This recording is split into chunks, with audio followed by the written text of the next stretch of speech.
मनामध्ये हा रस्ता माझ्या हातानेच व्हावा अशा प्रकारची नियती होती. मला असं वाटतं की लोकांनी आपल्याला बाजूला बसवलेलं आहे, आपण थोडं शांत बसावं. तर शांत बसून बसून तरी किती बसायचं. मनाने मुख्यमंत्री महोदयाला विनंती केली,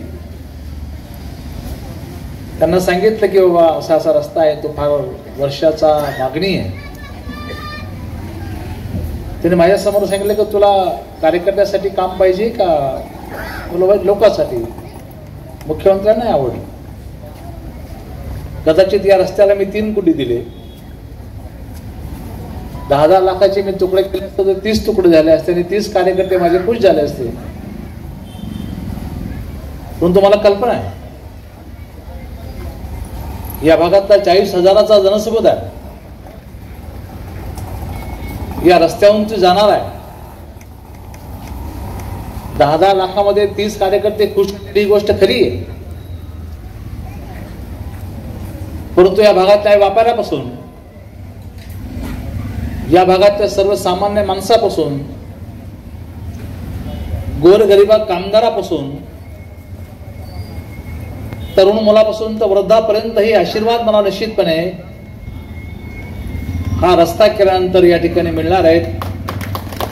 आणि त्यामुळं आपली सर्वांचीच मागणी, इथं बसलेल्या सर्वांचीच, मी नावं सर्वांची घेऊ शकतो. लोक येतात आणि उद्घाटन करून निघून जातात, कामाचं भूमिपूजन करून जातात. मी अभिमन्यूला सांगितलं मी तसा नाही जाणार, यंत्रणा घेऊनच जाईल, पोकल्यान घेऊन जाईल, JCB घेऊन जाईल, साहित्य घेऊन जाईल. आणि आज ते सर्व घेऊन आलेले सोबत.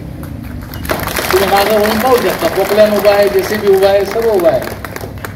हे आत्ता आपण नारळ फोडलं की 10 मिनिटामध्ये त्या कामाला सुरुवात या ठिकाणी होणार आहे. त्यामुळं ती चर्चा पुन्हा होणार नाही की भाऊ आले आणि फक्त नारळ फोडून गेले. बरोबर आहे. त्यामुळे हाही रस्ता शेवटी तुम्हाला कल्पना असेल की निश्चितपणे आम्ही जे बोलतो ते करून दाखवण्याचा नेहमीच प्रयत्न या ठिकाणी करत आलेला आहे. या शहराच्या पिण्याच्या पाण्याचा प्रश्न, या प्रश्नावरती अनेक जण बोलले, हिरवाळे बोलले, सर्व बोलले. तुम्हाला कल्पना असेल की भास्कर आंबेडकर नगराध्यक्ष असताना मी मंत्री होतो, या खात्याचा मंत्री होतो, राज्यामध्ये मंत्री होतो. त्यावेळेस भास्करराव आणि मी दोघांनी मिळून आम्ही दोघंही भावासारखा वागलो. आणि या शहराला ही जालना शहरासाठी असणारी जायकवाडीची थेट योजना, ही योजना मी आणि भास्कररावने मिळून या शहराला मिळून दिली. आता शेवटी श्रेय घेण्याची यांची सवय जुनीच आहे. आता तुम्ही विचार करा, आम्हाला भास्करराव, आम्ही हा प्रस्ताव दाखल केल्यानंतर आम्हाला केंद्राने प्रतिसाद दिला नाही. मी माझ्या नावाने हायकोर्टामध्ये याचिका दाखल केली. तुम्ही याचिका हायकोर्टात खोटी असू शकते का? तिला नंबर आहे, ती याचिका अजून आहे, अजून याचिका तशीच आहे पेंडिंग. आणि मी याचिका दाखल केल्यानंतर आपल्याला 100 कोटी रुपयाचा निधी माननीय कोर्टाच्या सूचनेनुसार जालना पाणी पुरवठ्याला या ठिकाणी मिळालेला आहे. मग योजना कोणी इंदिवाळीपर्यंत आम्ही काम योजना पाईपलाईन टाकली, इंदिवाळीपर्यंत पाणी आलं. माननीय संजय राऊत साहेबांना आम्ही घेऊन गेलो, त्यांच्या हाताने उद्घाटन केलं. संजय राऊत साहेबांनी त्या योजनेचं उद्घाटन मी आणलं त्यांना येत. आणि अशा पद्धतीने क्रेडिट घेण्याचा प्रयत्न करतात. मला असं वाटतं की जनतेने थोडस अभ्यास यामध्ये केला पाहिजे.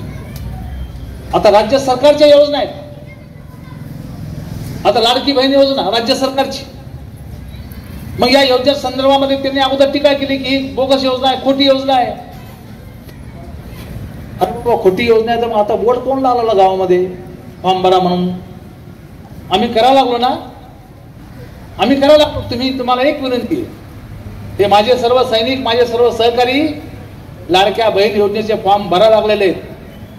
हे फॉर्म भरून घेतील, ऑनलाईन करतील आणि सरकारच्या माध्यमातून तुम्हाला रक्षाबंधनच्या अगोदर तुमच्या खात्यावर पैसे जमा होतील. पण तुम्ही काय त्यांच्या नादात लागले काँग्रेसवाल्यांच्या?